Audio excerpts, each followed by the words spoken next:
O Canada, our home and native land, true patriot love, in all hearts command, with glowing hearts we see thee rise, the true Lord strong and free. From far and wide, O Canada, we stand on guard for thee. God keep our land, glorious and free. O Canada, we stand on guard for thee. O Canada, we stand on guard for thee.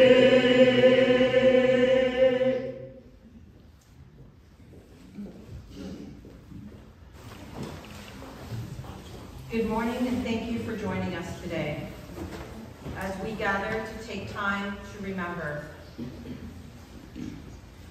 November 11th, Remembrance Day, is the day Canadians remember the brave men and women who have served and continue to serve our country during times of war, conflict, and peace.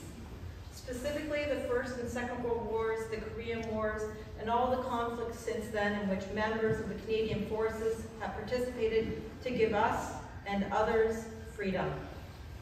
Remembrance Day is a day where people get together to remember the people that sacrificed their lives to let us have peace. We get together to also remember those who have gone to war and survived. These wars touch the lives of Canadians of all ages, all races, all social classes, fathers, sons, daughters, sweethearts. They were killed in action, they were wounded. Thousands who returned were forced to live the rest of their lives with the physical and mental scars of war. The people who stayed in Canada also served in factories, in voluntary service organizations, and provided much needed support to those overseas, wherever they were needed. There are many villagers that have served and their family members and spouses who have supported them, and we honor each of them and their sacrifices. Yet for many of us now, war is a phenomenon seen through the lens of a television camera or a journalist's account of fighting in distant parts of the world. For those of us born during peacetime, all the wars seem far removed from our daily lives. We often take for granted our Canadian values and institutions, our freedom to participate in cultural and political events, and our right to live under a government of our choosing. The Canadians who went off to war in distant lands went in the belief that the values and beliefs enjoyed by Canadians were being threatened. They truly believed that without freedom, there can be no ensuring peace, and without peace, there can be no enduring freedom. Many of you are already aware of my passion for Remembrance Day. Remembering is the most important part of Remembrance Day. And for those of us fortunate enough to have been entrusted with the stories of those who have served with honor, it is our duty to honor them and to pass these memories on. Some of you will also recall that my grandfather served, and I'd like to take a moment once again to share a bit about him with you. My grandfather, my dad's father, was a veteran of the Second World War. Gerald Francis Peary enlisted in the Army and was commissioned as a lieutenant with the Queen's Own Cameron Highlanders of Canada. My grandparents married in 1943, and in 1944, my grandpa had reported to Halifax to depart for Europe. My great-grandfather, a big, strong farmer, was too devastated to send his son off to war, and he could not leave that farm that day to take him to the train station. Waving farewell to his wife and his mother, My grandfather left that day, secretly aware that my grandmother was expecting their first child. My grandpa landed in France in July 1944 as replacement for the many officers killed on D-Day a month earlier. As part of the 2nd Canadian Division, the Cameron Highlanders saw action in France, Belgium, Holland, and Germany. Amid the fighting, my grandpa was promoted to captain, and my Aunt Elizabeth was born September of 1944. It took weeks for my grandpa's regiment to be found and for him to learn that he was a father.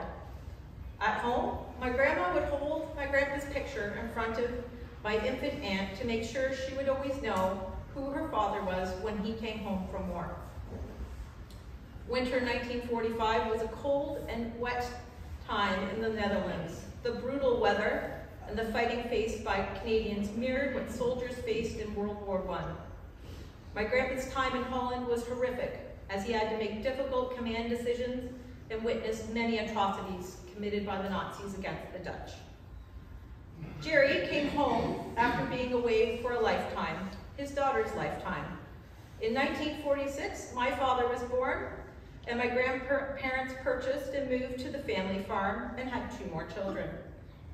My grandpa's service continued after the war with Oxford Rifle Militia, and he later became commander of the Oxford Garrison of the 3rd Battalion of RCRs, rising to the rank of major. Jerry also became a grandfather to 4 granddaughters. I'm granddaughter number 2. He was a kind man, he enjoyed a good joke, he was fun to be around, but his military background would show itself clearly when we became too rambunctious. Jerry rarely discussed the war, although I do remember asking about his injuries at a very young age, where shrapnel had destroyed part of his leg and it had been repaired with metal plates.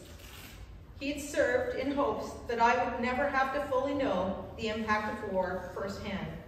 My grandpa found great support with the Royal Canadian Legion. I have not sacrificed anything for my freedom. It was given to me by my grandfather and those like him who came before me and sacrificed so much. So now it is my responsibility to never forget the service and the sacrifices of more than 1.5 million Canadian soldiers, sailors, aircrew, and merchant seamen. They served and died so that I could have the freedom to stand here before you and give this speech, so that I could get an education and an incredible job in a beautiful village where people are kind and supportive and live a free life, and I am forever in their debt. Because they lost so much, and because they gave everything, I thank them, and I will always remember them. Ladies and gentlemen, as we stand here in peace and safety, we pay respects to all the fallen, all of the wounded, and all who have served in conflicts. Today, as we should every day, we remember those who volunteered, sacrificed, served, fought, and died for our freedom. We thank them, we salute them, as we salute those who made the ultimate sacrifice for our freedom. We will never forget. We will always remember you. We will never forget.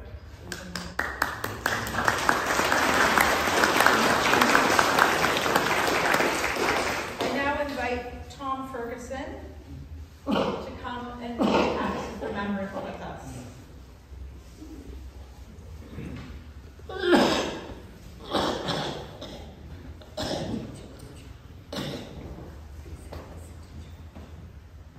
They shall grow, not old, as we that are left grow old. Age shall not weary them, nor the years condemn. As the going down of the sun, and in the morning, we will remember them. We will remember them.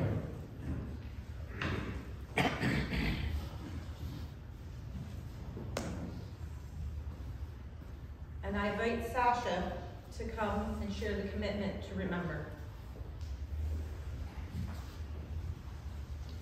They were young as we are young. They served, giving freely of themselves. To them we pledge amid the winds of time. to carry their torch and never forget. We will remember them. We will remember them. We invite Billy Van Giel to come and share in Flanders Fields with us.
I'd like to take a moment to honor all of the villagers who have served and to remember and appreciate them, some who are still with us and many who are gone.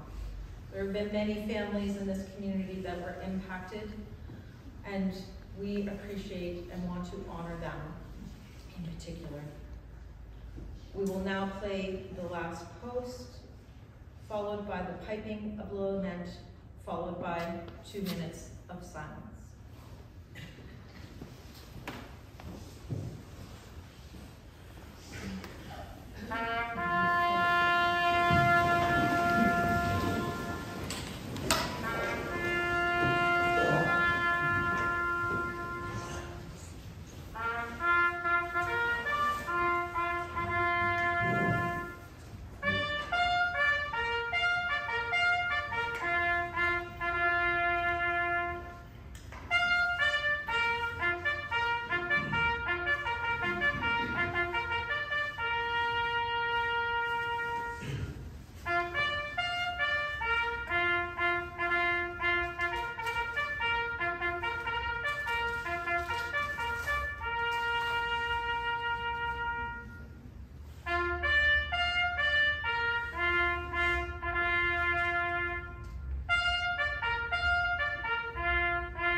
in God Save the King, followed by piping and the conclusion of the service.